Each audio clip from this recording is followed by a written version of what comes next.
Hello and welcome to That RC channel. Alright, today we got a very special RC. This is quite an old one. It's over 30 years old. This is a TYCO Fast Traxx 9.6 Turbo. This thing came out in the late 80s, early 90s, so if you were a kid growing up in the 90s and 80s, you remember the commercials. We're going to go ahead and insert them now just to bring you back to that time. Fast Traxx, the fastest radio-controlled track vehicle in the world, with rechargeable 9.6V turbo power. Nothing else comes close. Turbo Fast Traxx and Fast Traxx pickup, only from TYCO.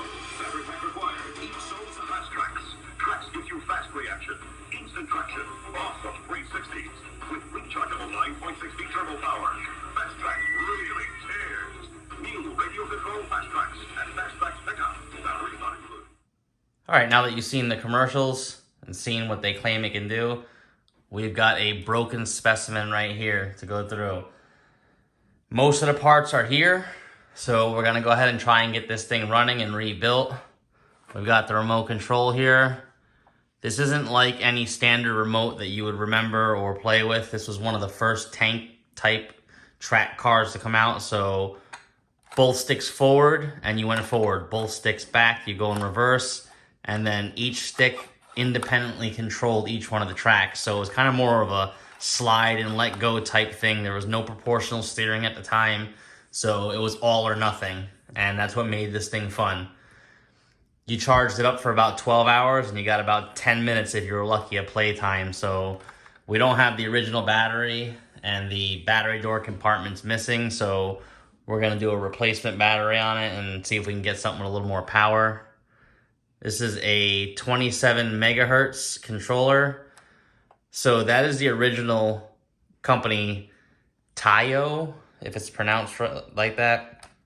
They had a kind of partnership with TYCO RC, and this is the car that they made coming to America. There were other brands and other models similar to this sold in different countries. But your standard 27 megahertz controller. Then we got the vehicle here. It's well, the tracks are here. So the tracks, remarkably, for being 30 plus years old, are not in terrible shape. They just have to be cleaned up. Hopefully they're not stretched out. So some soap and mild soap and water will take care of that. The actual body itself, we don't notice any major damage. You can see where they had tape on it, where it was holding the battery and everything because the door is missing. You can find the doors on eBay, but they also have 3D printable files, so we'll probably end up 3D printing one. It is a little scuffed and scraped up, but for 30 years old, it's not too bad. There's some tape on the back here. That's the high and low gear.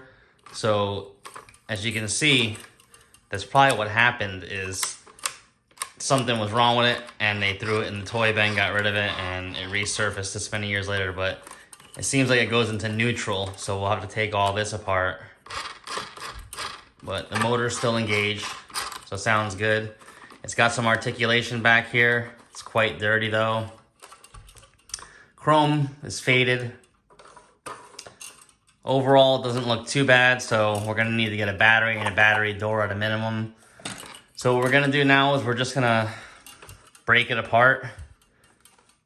Get it all broke down, look at the insides and see if anything's broken, and then clean it all up. All right, here it is. We got it all apart. It's held together with just some Phillips head screws. There are a lot of intricate pieces that come off, but not too hard. It snaps all apart. The front assembly here stays together, and we're not gonna pull out any of the, I guess, press fit things. Like in here, this gear is press fit in there, so we're not gonna pull this out and try and break it. What we'll do is we'll just clean it up with some soap and water, and you can see it's got some good dirt in there. And this is the high-low gear assembly, and all that dirt was probably causing some problems in there, along with this little thing down here, the switch. But as you can see, the chrome is faded on some of the stuff. The electronics don't look too bad. There's a lot of dust on the motor, so we're gonna have to clean it up. There is some corrosion on the actual board, but for 30-something years old, you know, it's not too bad.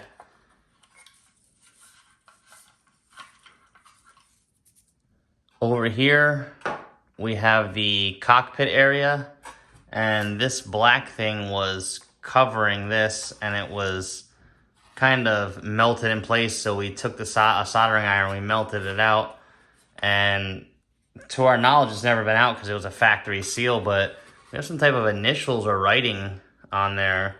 It looks like AL or ALL, A-L-L. Not sure. If anybody knows what that means, drop it in the comments. But other than that, we're going to clean everything out, wash it, and start putting everything back together to get this thing running. So stay tuned for future episodes. We'll get everything cleaned up. Thanks for watching. Please subscribe.